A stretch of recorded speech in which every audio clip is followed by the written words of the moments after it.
Good morning. I'm just seeing if I'm muted. Good. Muted there. So, let's see.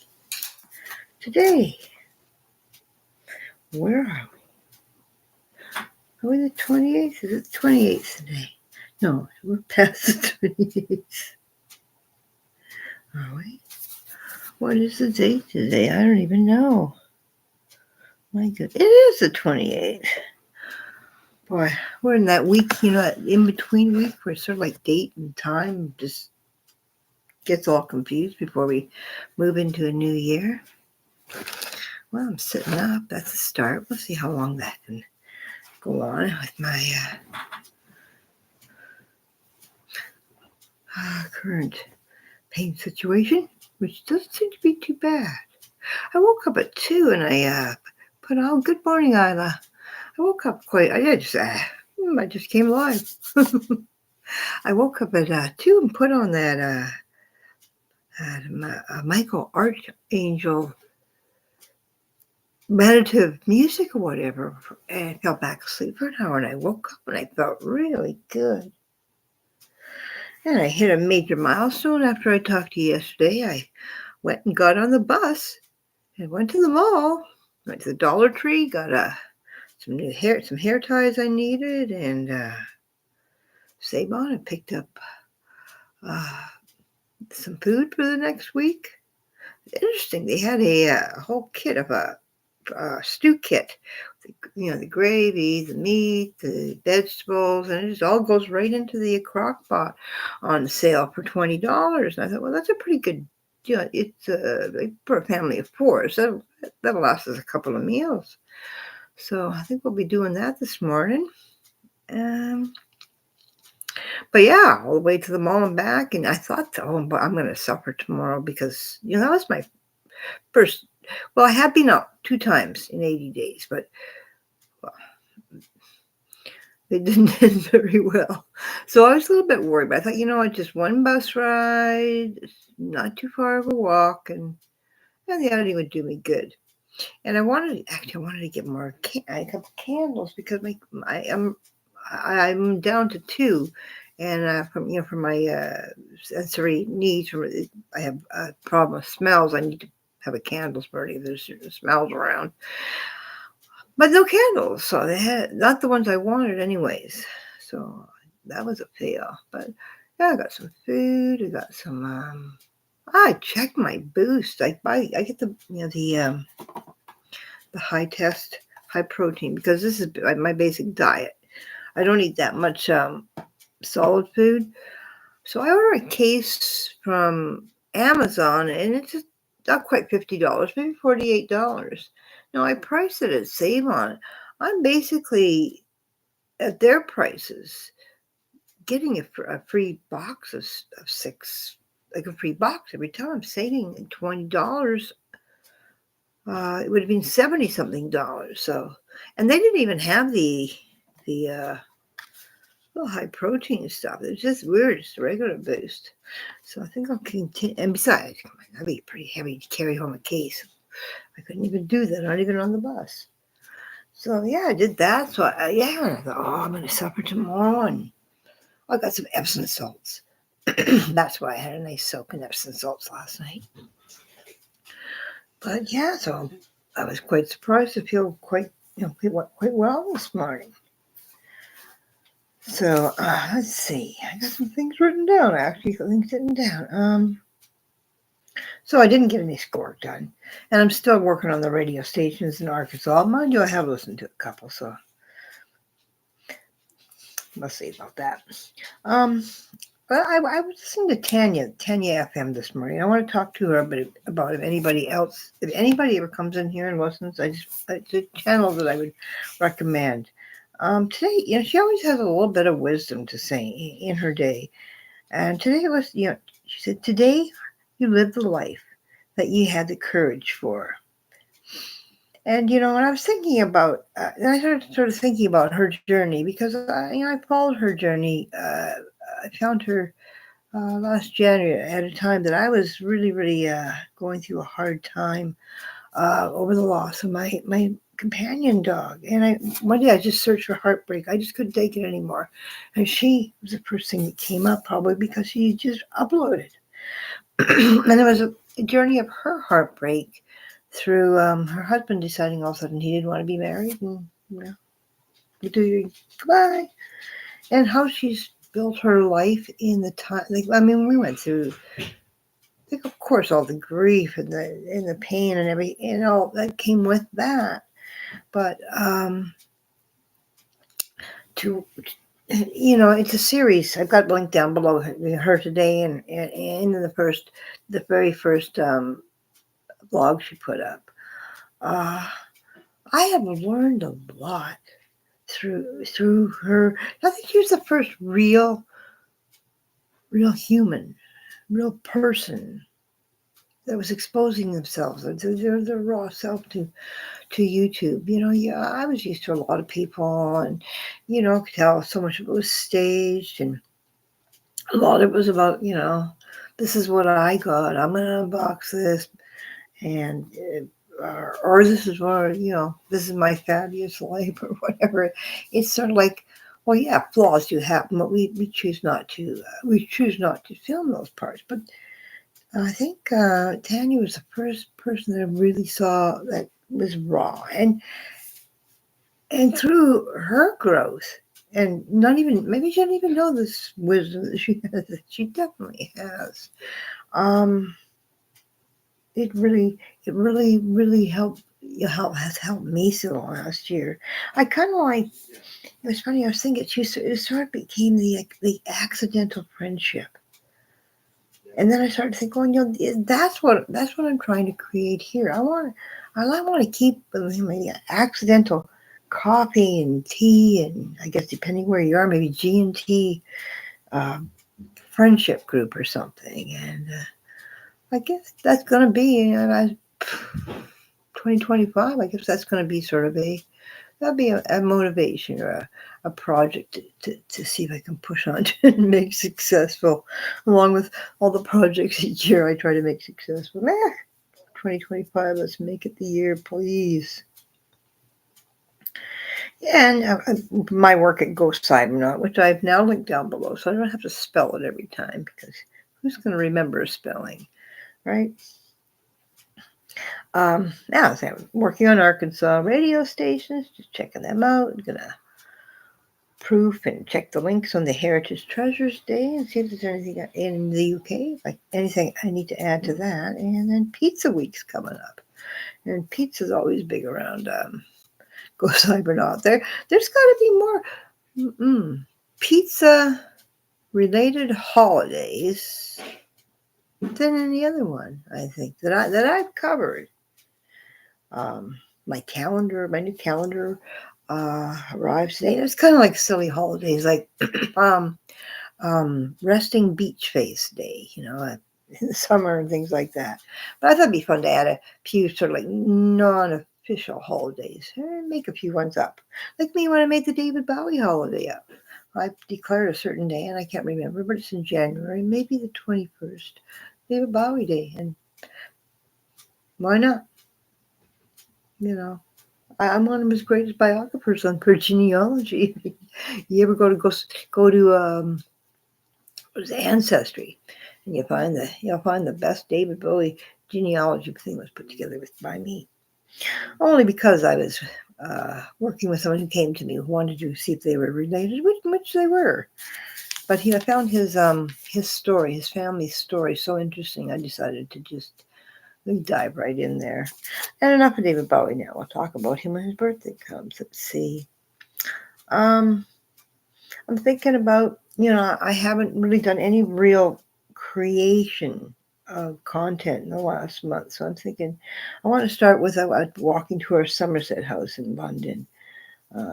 It'll be an easy way to ease back in. And I did leave off for new content. I'm usually a few months ahead of myself in new content. And I was going to be working on the spring equinox, so we'll go for that. And I was wondering, I started thinking about Cybernaut, what a Cybernaut is.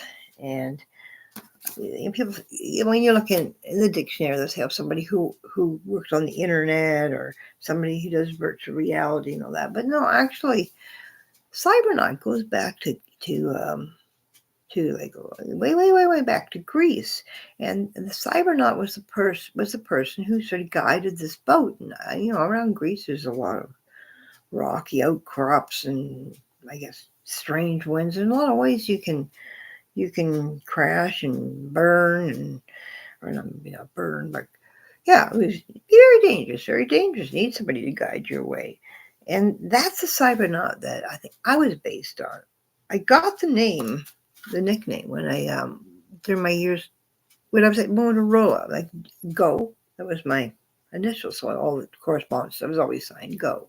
And then the cybernaut is because at that time, while there wasn't really the World Wide Web as it is today, there was like Usenet groups and BBSs, and I was deeply involved with that. I was the person. I was actually known as the person you come to ask questions. You need to ask a question to, and I'll find the answer for it.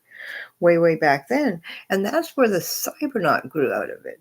So what I do, go Gail Olson cybernaut, is I go through the web.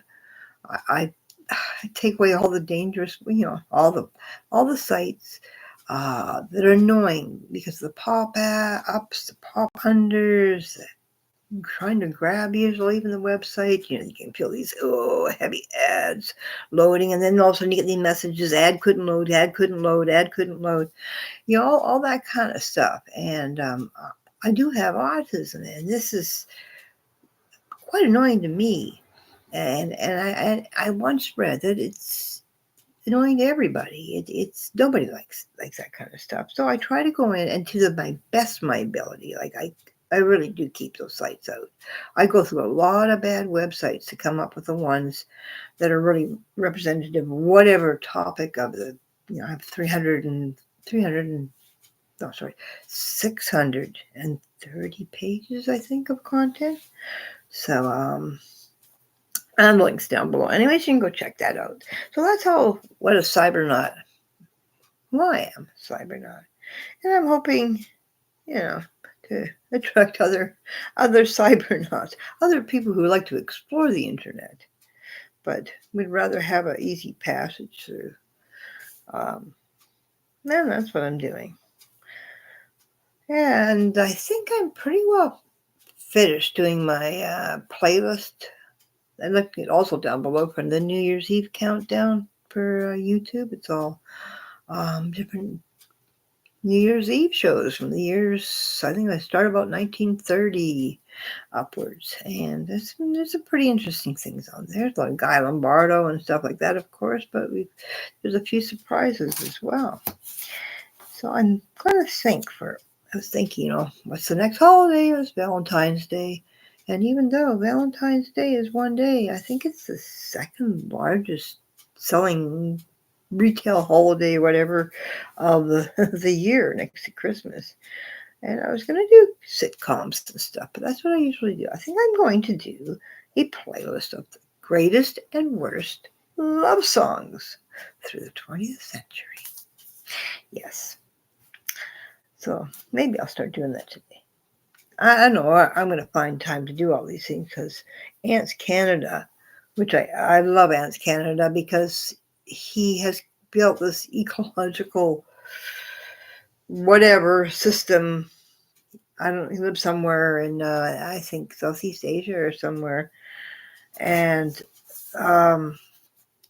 when I was a guide for Science and Nature for Kids, I'm telling you, the kids would be fascinated.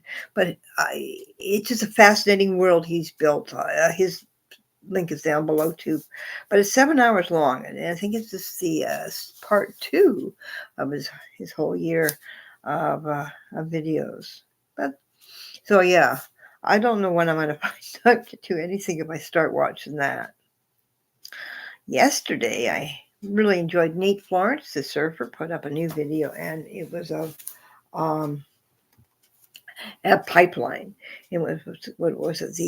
One of the greatest was it Clearout that he had ever seen. It was so bad. It was so bad. The waves were so wild, and there was a lot of people out there wanting to surf, but you could see a lot of broken surfboards, and at one point it just washed everybody in, and they couldn't get back out. It was crazy.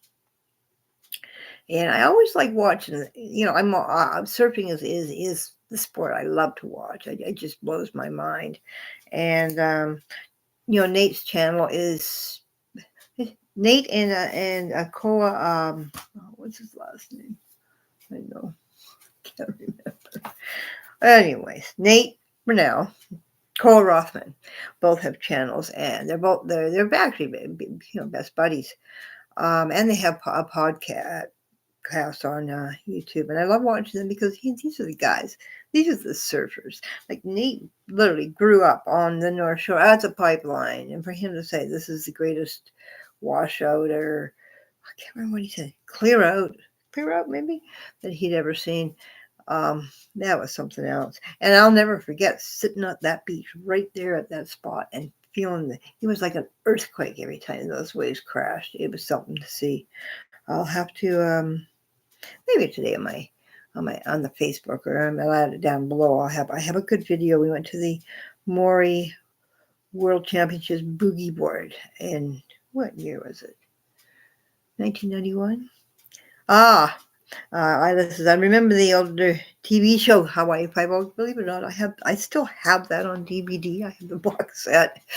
I couldn't get enough of Hawaii. I think Hawaii must be in my soul. My grandfather. Now, he was from Sweden, but he sort of mid-Sweden. But he went to work in northern Sweden as a mining engineer. That's where he met my grandmother. She's from northern Sweden. And they came to Canada. His brother had already been here. He said, you need to come over here because they were going to go down like San Francisco area. They would go mine for gold. And the whole idea of getting all this together, and them bringing their children, he had 5 children and a wife, was to end up in Hawaii. My mother said that he would play the ukulele and sing Hawaiian songs. He was just like, it was his determination to get to Hawaii. So of course, when he died when my mother was 8, so 2 years later after they got to Canada, so never made it to Hawaii. But my mother did. It became her favorite place to holiday. So we would go there, sometimes a few times a year. She just loved Hawaii. And Hawaiian music is beautiful. Gabi Pahanui is one of my favorite musicians. That's how I learned the Hawaiian language. It's funny, I can understand Hawaiian music when it's sang in Hawaiian. And I can pick it up when it's spoken too, but it's through the Hawaiian music.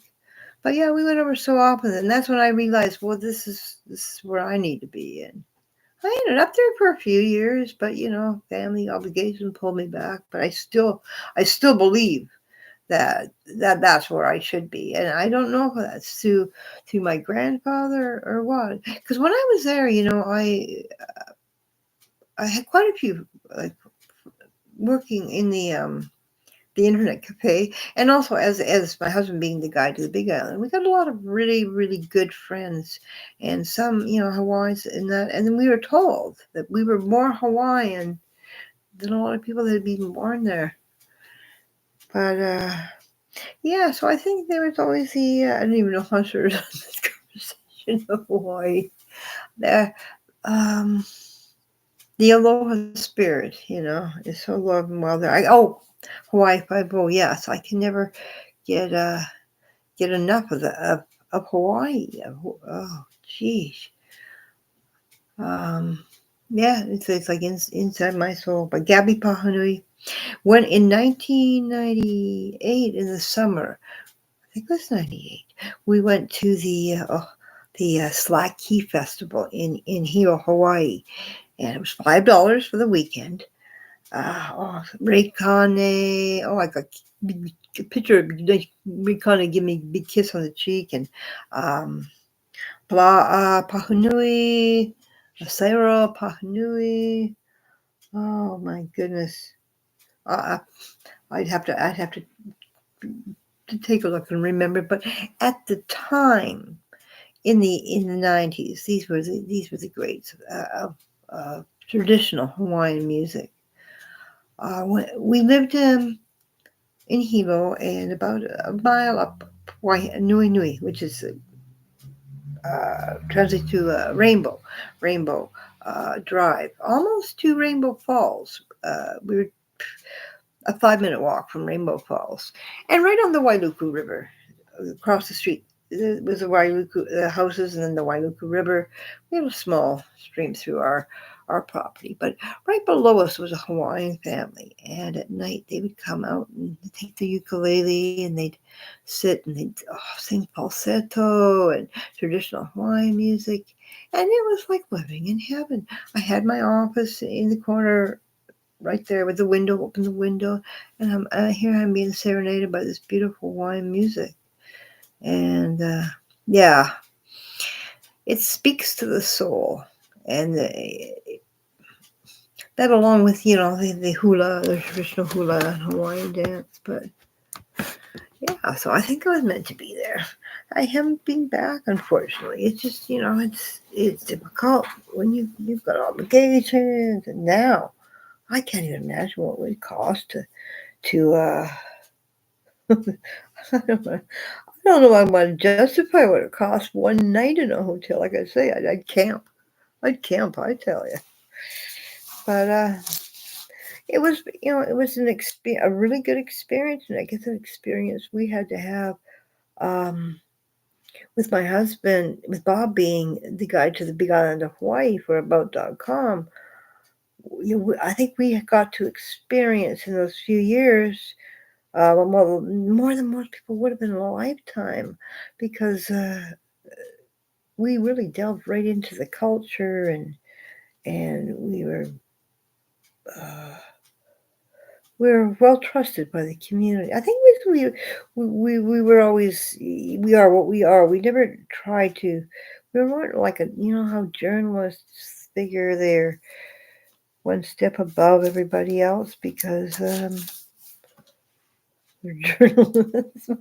I did. As I was saying, I did use the power of my position a couple of times, but it was only when things had to be justified. Sometimes things have to be righted. But and moving on with music, when we came back to the mainland, I became the guide to Vancouver. So I would do cover the Vancouver Folk Music Festival every year, and Doug Simpson at the time was the artistic director, and I'm telling you, there's nobody like Doug Simpson.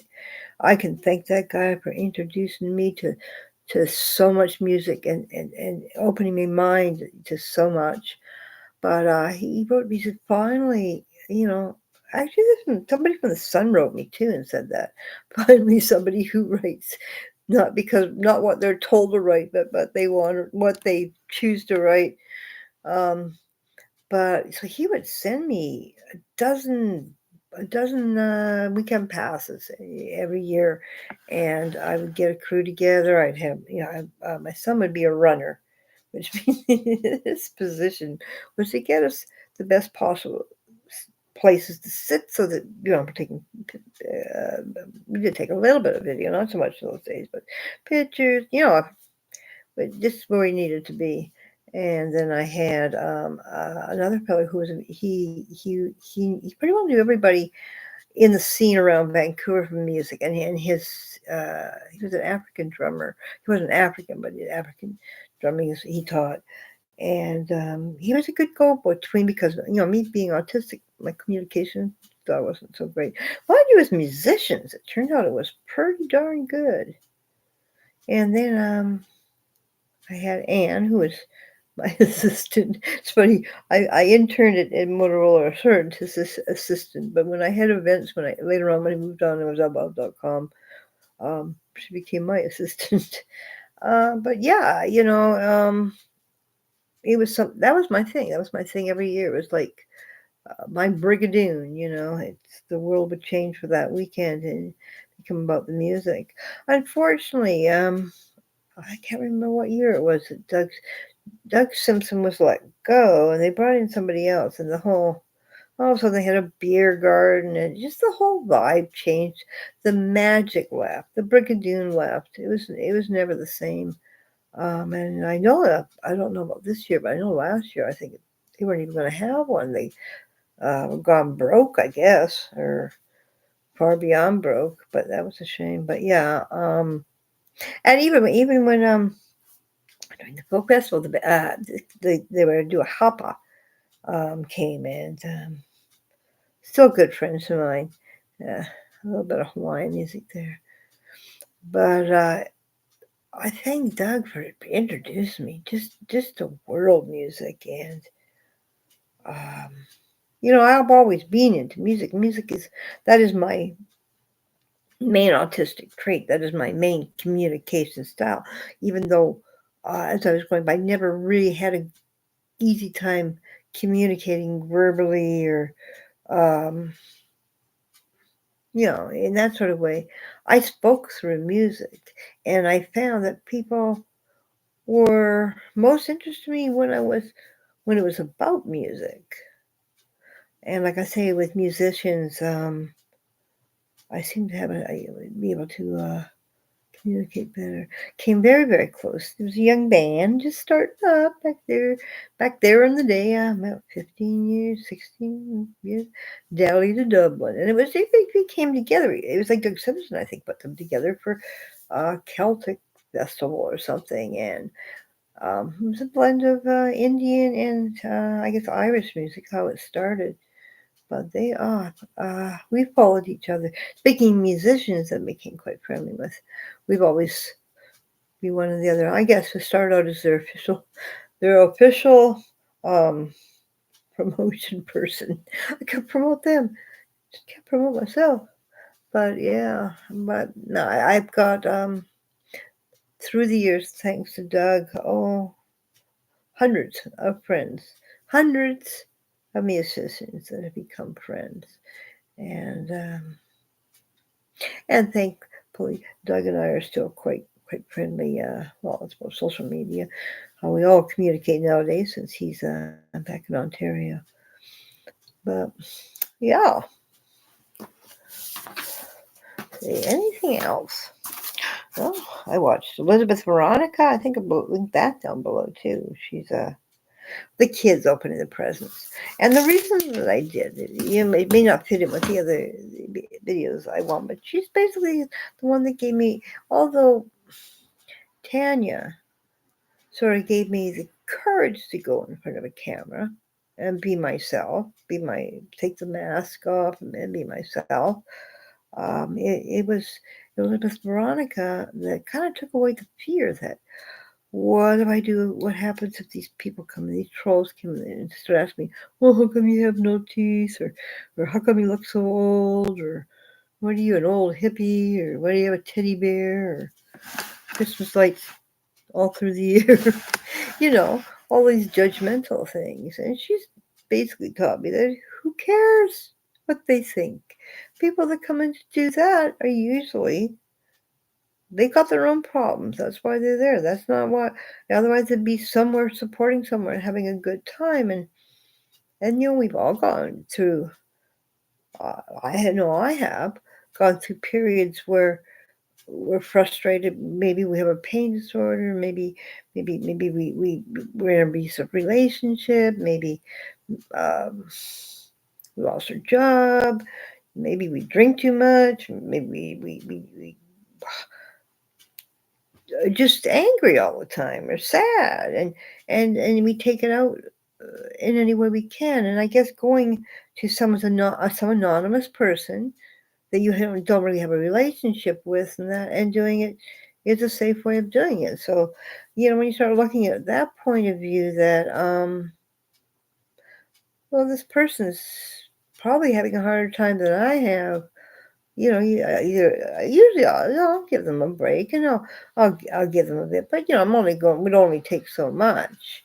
I'm not gonna take a piece, for the sake of it. But it's like I can have an understanding now, where it's coming from and that. And she's just basically just ignore me if they're being a problem, ignore them.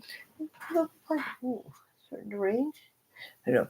If you ignore them, I'll go find some other place. Okay, I'm gonna drink my coffee. I just saw your little coffee cup there, way back when it came on, and my coffee is warm again rather than hot. I forget that I make it too early. One day. And Ida says, exactly. Who cares? I like you just the way you are. And that's exactly. And I don't want to be anything else. Maybe that's why I couldn't do it before. I felt like you had to be. And I'm going to say, this is one thing that has really irked me. And I'm not, in some cases, like I have to say, I watched Elizabeth Veronica and her children open the presents, and I loved it. It was beautiful. And this is example. This is a real people. I'm not pushing it in your face. Oh, look what I have. It was beautiful. Those kids, to see those, that's what I want to see at Christmas. But I'm seeing a lot of videos where, let's take the Ingham family for example. Why does each one of you, 5 or 6, need $10,000 worth of presents? I don't know. Maybe I'm exaggerating, but when you go, some of these channels, and you're watching an hour of these people opening up. Like, these kids don't need any more than a couple of presents. I'm telling you. Or it's just pure over the top. We are living in a time right now. It's a financial crisis. There are people that their mind couldn't give their kids everything their heart desired. But they're worrying now because in January they're going to get the bills to have to pay for that. Like, I know I was guilty back in the day, back in the early 2000s. I used to spoil my niece and nephews and my grandchildren I only had 2 then, I think. Grandchildren, like crazy. But because my job was reviewing toys, I had tons of toys sent to me. And I don't think I would have ever opened these up and sort of, push them in people's faces that are having worrisome times right now. This is a time of frugalness. This is a time not to remind people what they don't have. Because I know there's a lot of families, there's a lot of kids that are going to be watching these families and saying, well, why are they getting all this stuff? And all I got was a coat. Yeah, I sort of got a problem with that. Times are changing, people. You need to get real. People can't afford these things. The trips off to these places and that, and the constantly updating your wardrobe or your living room or your bedroom or your car. Or all this stuff needs to be kept to yourself. It's just, yeah, I found that quite annoying. I haven't watched, I don't think, well, maybe I watched one. Yeah, I did watch one. But it's only because I followed that blogger. But I was disappointed in it. I was disappointed that's the way it went. It started out nice, but then we're not going to go there.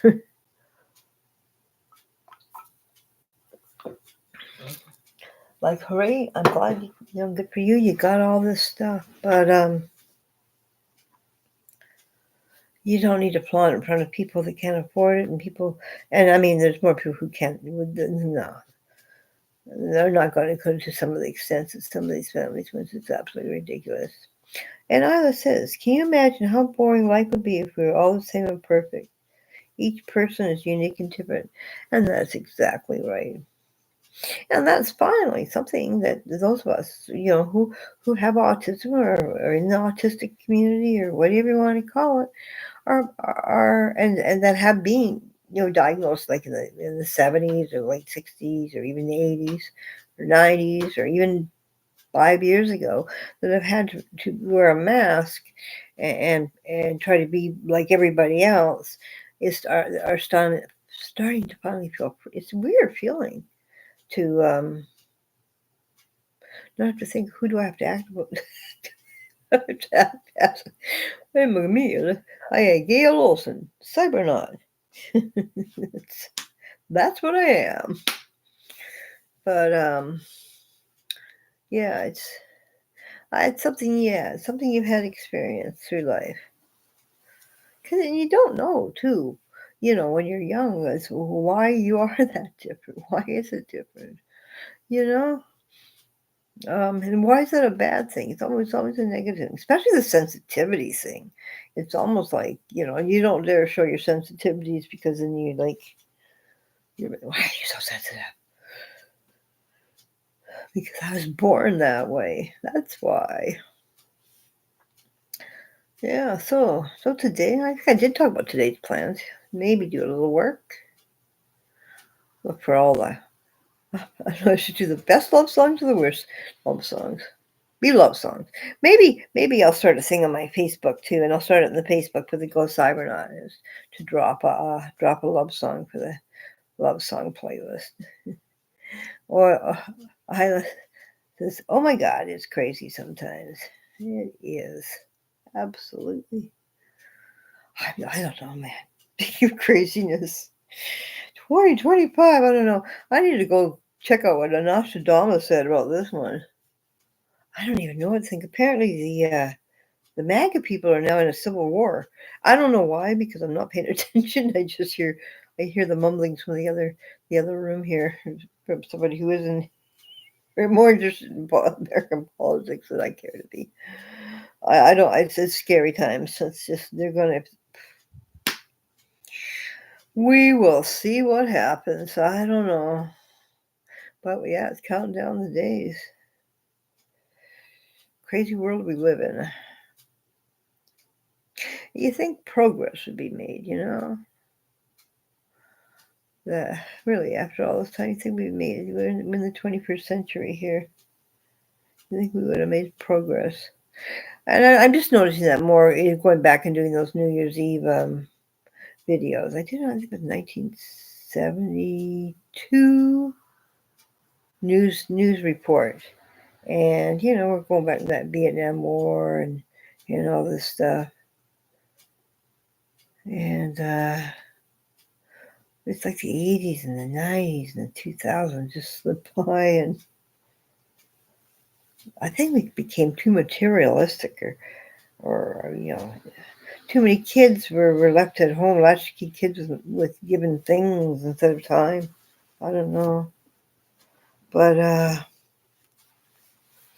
it's going to be interesting. It's going to be interesting to see what happens in the political system. This entire North America, really. I don't know. I no. That's the one thing probably be too triggering for me right now. So I'll just see what happens. There's nothing I can do to change it now. I can remember my father when I was young, about 8. He was making a comment that, I'd never be president of the United States, and I took it to believe him. I'm thinking, they asked my father to be president of the States, and he refused. And I can remember going to school and telling everybody, hey, they asked my father to be president of the United States, but he refused. He didn't want to do it. I totally believed that was true. But then, he was a businessman, went to work in a suit. He looked like a president to me, I guess.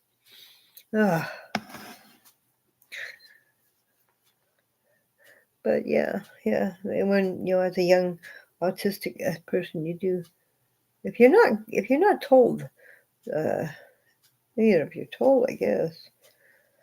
But you do work things out in strange, unusual ways.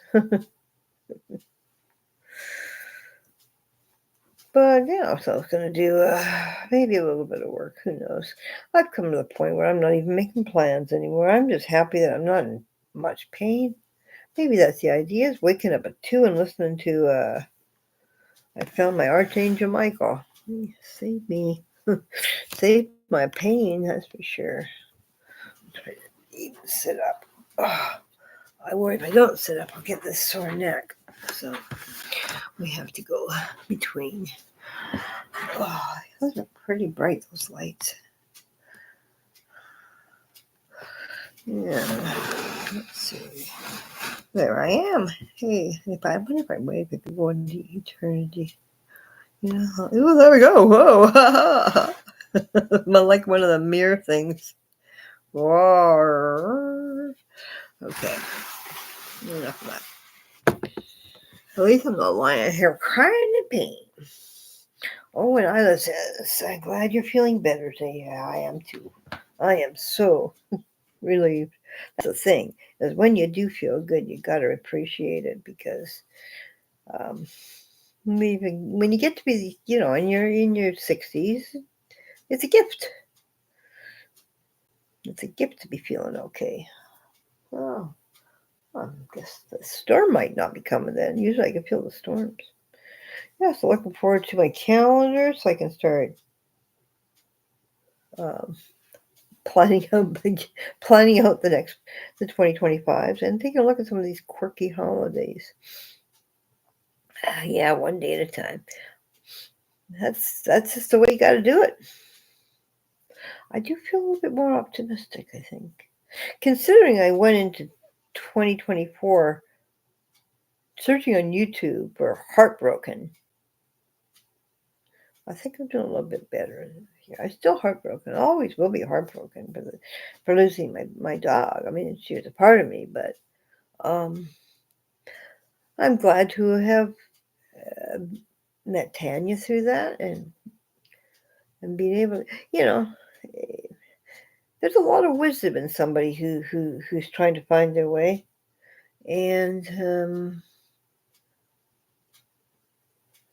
I think she's the first real person somebody without an agenda. She's not asking for anything,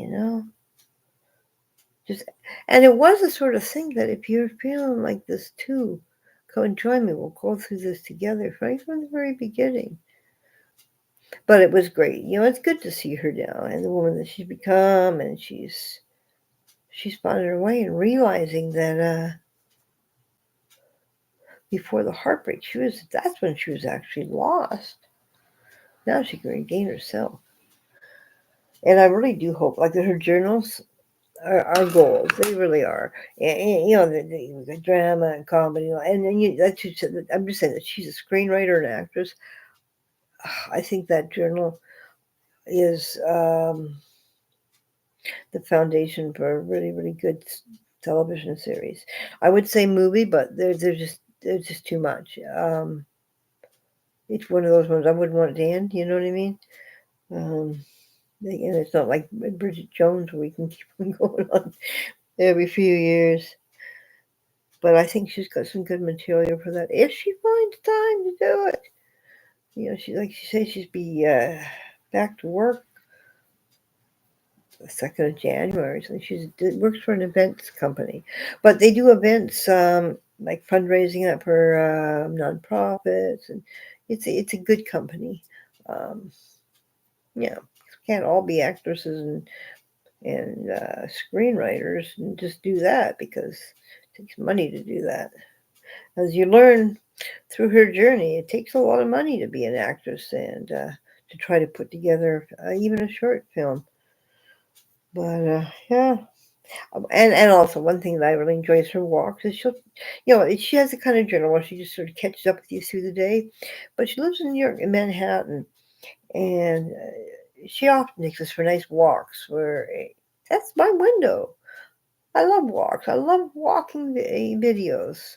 I love seeing other places. I'm never going to be able to travel the world for myself, but I really enjoy traveling with my imagination. That opens up my imagination. So she's her and what do they call him? I can't even remember now. The young man who walked New York. I can't remember. But if I do, I'll link them down below. It's going to drive me crazy now, because I watch them all the time. This year he went over to Asia, and he went to London last year. What is his name? Oh, well, I can't remember. Too early in the day, I guess. Didn't write it down. But if I do remember him, which I will, so I'm gonna go look him up. I can look right now. Okay. What is his name? I watched him yesterday. There was a fire at Bryant Park yesterday, and he put a video up. Bryant Park is where they have a live webcam. They have a skating rink, and I like to listen to I like to listen to the Christmas music and watch the people skating there. Action Kid. His name is Action Kid. Let's put It's link. Well, no, I can't. I have to edit this. I have to go. Action Kid is a good one for the New York walks. I would actually open Google Maps and walk along with him. But this last year, like he went to Honolulu, which I really enjoyed. I think he was there for a couple of weeks, and then he went to London, of course, which is also that's my dream. If I could go to any place for I gotta lay down my neck is hurting again. Any place for a holiday, it would be London. That's why I do the London Walking Tour series. To me, I'm doing it. This is as close I'm going to get to it. I can go visit the museums, links and everything. So that's your kind of thing. Go cyber.com. I've got many walking tours. Well, maybe 5 or 6 walking tours to London. But I'm going to be adding more. And I don't know if I'm going to try to do a little work today. I want to. I want to push ahead and try to do a little bit of work, but I just got to really watch myself. I'm in that sort of healing phase there where you want to push forward, but it might not be good. Send me back again. So for New Year's, I got some nice chicken breasts, and we're going to have mashed potatoes, and we're going to have kind of like our Christmas meal, I guess, mashed potatoes and cranberry and peas. And today, my husband's going to make up that crock pot stew, and he'll make some biscuits with that. So this is going to be like the first real solid food I've had in a while. A few weeks, anyways. Isla says, my ex, Helmer, where's First Nations? What is a Helmer? My ex, Helmer, who is First Nations from Alberta, mostly worked overseas in Germany. He says it's expensive to work overseas, but he enjoys it. I bet it is. I've heard. I don't know. People keep blaming on it and everything. Obviously, it's because during COVID, people didn't go to work. Companies got to catch up. Make the bottom line right. So they've taken advantage of the situation and put everything up way more than they should have. But I think I think it's expensive to live everywhere. But I have heard that in Britain and Europe, it's extremely expensive to live. Well, here, look at Vancouver. What's a Vancouver? I could never live in Vancouver. I'm lucky I got over to Nanaimo 9 years ago, because my house probably would have been condemned because of the landlord not fixing the roof and it basically caving in. I don't know how people do it. I don't know how people survive these high costs of living now. It's scary. Oh, now